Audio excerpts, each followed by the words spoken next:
वंशी विभूषितकरान्नवनीरदाभात् पीताम्बराधरुणबिम्बफलाधरोष्ठात् पूर्णेन्दुसुन्दरमुखाधरविन्दनेत्रात् कृष्णात् परं किमपि तत्त्वमहं न जाने।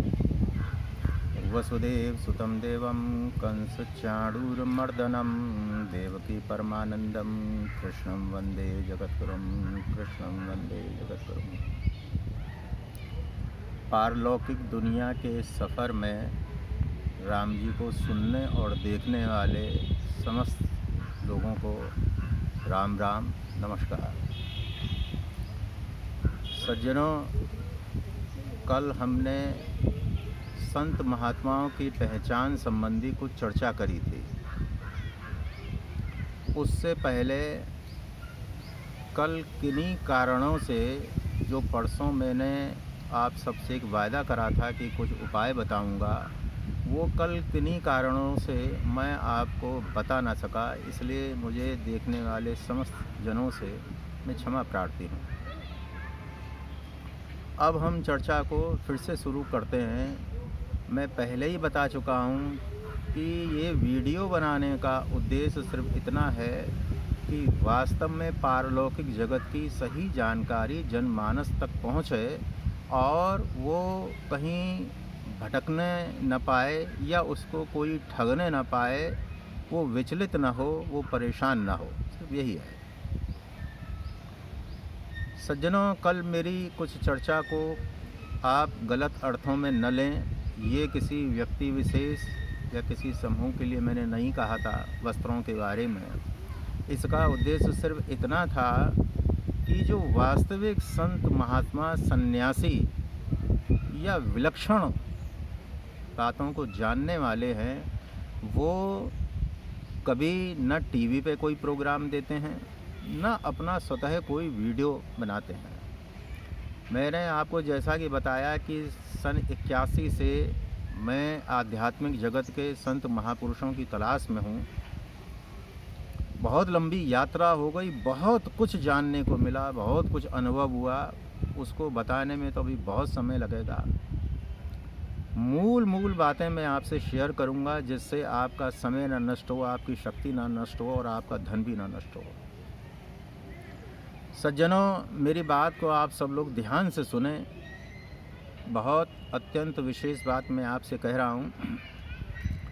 जो लोग आध्यात्मिक जगत के शिखर पे हैं या जो लोग विलक्षण विद्याओं को जानते हैं, जिसमें पारलौकिक विद्या भी एक है, इसके अलावा बहुत विद्याएं हमारे सनातन धर्म हैं, तो उसके वास्तविक जानकारों की अपनी एक दुनिया होती है। वो उसी में ही रमण करते हैं, उसी में ही डूबे रहते हैं और उसी में ही प्रसन्न रहते हैं। उन्हें किन्हीं की ज़रूरत नहीं है। हम सब जैसे जनमानस लोगों को उनकी ज़रूरत है, उन्हें किसी की ज़रूरत नहीं है। मैं यहाँ सिर्फ एक आपको सीधे नहीं कह सकता हूँ। मेरी बात को आप समझने की कोशिश करिएगा कि उनको किसी स्टूडियो में बैठ के अपनी बात को कहने की आवश्यकता ही नहीं है। स्टूडियो वालों को ज़रूरत हो, वो वहाँ जाएं, उनसे प्रार्थना करें, तो भी बहुत मुश्किल है कि वो उनको अपना समय दें। मतलब जो भी वास्तविक अलौकिक विद्याओं के जानकार हैं, वो अपनी ही दुनिया में रमण करते हैं। वो कहीं इस तरीके से जाते नहीं हैं, उनका मिलना मुश्किल है। इशारा मेरा ये है कि जो ये सैकड़ों और हज़ारों की तादाद में जो वीडियोज़ हैं या जिनके लाखों अनुयायी आप देखते हैं, इनको कहीं किसी और चीज़ की ज़रूरत है। इसमें सब नहीं हो सकते हैं, कुछ एक का बहुत अच्छा उद्देश्य हो सकता है, मैं सबको नहीं कहता। मगर इसमें सज्जनों, मैंने जो ज़्यादातर पाया, उनका आध्यात्मिक उद्देश्य कम ही है। बाकी मैं चर्चा कर चुका हूँ। अब इस चर्चा को मैं यहीं छोड़ता हूँ। इसी कारण से विलक्षण हैं कि वो छुपे हुए हैं, वो प्रकट नहीं होते हैं। और आप मेरी बात पे भरोसा करें, अगर आपका रास्ता सही है और आपको ईश्वर पर विश्वास है और वास्तव में आप आध्यात्मिक जगत में कुछ जानने के इच्छुक हैं, तो ईश्वर कहीं ना कहीं किसी न किसी तरीके से आपको स्वतः मिलवा देगा। ये मेरा निजी अनुभव है। लिहाजा आपको कहीं भटकने की ज़रूरत नहीं। सज्जनों, परसों मैंने आप सबसे एक वायदा करा था कि मैं अगले वीडियो में आपको बताऊंगा कुछ उपाय अगर स्थान विशेष पे पारलौकिक जगत के प्राणी हैं, अब मैं उसी क्रम को आगे बढ़ाता हूँ।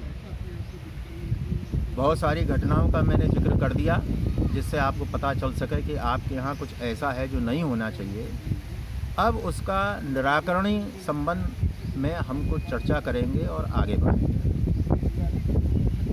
सज्जनों, आपको जो सबसे पहला कार्य है नेगेटिव एनर्जी को दूर करने का या पारलौकिक दुनिया के प्राणियों को हटाने का, तो उसका पहला कार्य ये होता है कि इनकी शक्तियों को क्षीण करना। अगर कोई ये सोचे कि मैं एकदम से इनको दूर कर दूंगा, मुझे असंभव सा नहीं जान पड़ता या मेरी अपने स्मृति में कोई ऐसा भी मुझे मिला नहीं।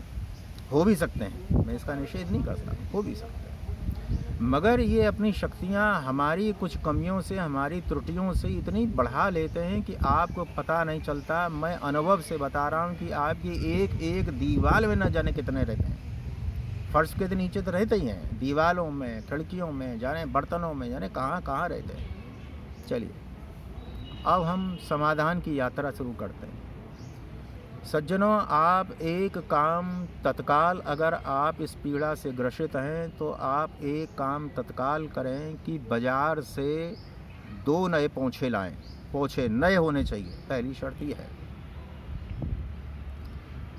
और उन पोंछों को एक आपके पास सेंधा नमक, जिसको फलाहारी नमक कहते हैं, एक आपके पास सेंधा नमक 1 किलो, आधा किलो, जैसी आपकी सुविधा बने, वो प्रचुर मात्रा में होना चाहिए। और सज्जनों, लोगों को मालूम नहीं, कभी भी यथासंभव नमक को किसी प्लास्टिक में, किसी टीन के डब्बे में नहीं रखना चाहिए, वो कांच के ही डब्बे में होना चाहिए। तो एक सबसे पहले कांच का बॉटल लें साफ़ सुथरा, उसमें आप सेंधा नमक भर लें। दूसरी हमको जो वस्तु की आवश्यकता है वो विशुद्ध अपनी देसी गौ माता के गौमूत्र की। अब सज्जन, इसमें मैंने बहुतायत जो निरीक्षण करे हैं, जो नेगेटिव उससे एनर्जी से ये पीड़ित हैं, या वैसे ही सर्वजन्य में एक बहुत बड़ी त्रुटि देखने में आती है कि ज़्यादातर वो लोग बहुत सारी चीज़ों में तो पैसा खर्च करते हैं, मगर जहाँ खर्च करना चाहिए वहाँ बचत करते हैं, जिसमें आता है पोछा। तो मैंने बहुत घरों में देखा है फटी हुई बनियान, बहुत सारे अंग वस्त्र, जिसका बिल्कुल मैं निषेध करता हूँ। आपसे हाथ जोड़ के प्रार्थना करता हूँ, यथासंभव अपने अंग वस्त्रों को आप पोछे में ना इस्तेमाल करें, यथासंभव न करें। आप बाज़ार से 10, 15, 20 रुपये का नया पोछा लाएं। अब आगे बढ़ते हैं कि सवेरे आप पहला पोछा 1 लीटर 2 लीटर पानी में कम से कम 200 ग्राम सेंधा नमक आप मिलाइए, और प्रातः का पोछा उस सेंधा नमक वाले जल से आप लगाइए। जब वो पूरा पोछा हो जाए तो हम दूसरी गलती ये करते हैं कि जो बचा हुआ पानी है उस पानी को घर के अंदर ही नदी नाली में किसी उसमें फेंक देते हैं। ये सबसे बड़ी त्रुटि करते हैं। ये जो कुछ भी निगेटिविटी आपने मेहनत करके, प्रयत्न करके वहाँ से हटाई, वो फिर उसी में चली गई, लिहाजा वो बाहर नहीं गई। तो जो पोछा लगाया है आपने, उस पोछे को पानी के गेट के बाहर कहीं आपको थोड़ा चलना पड़े, जाना पड़े, पहली चीज़ उसको वहाँ आप फेंक दें और उस पोछे को भी फेंक दें।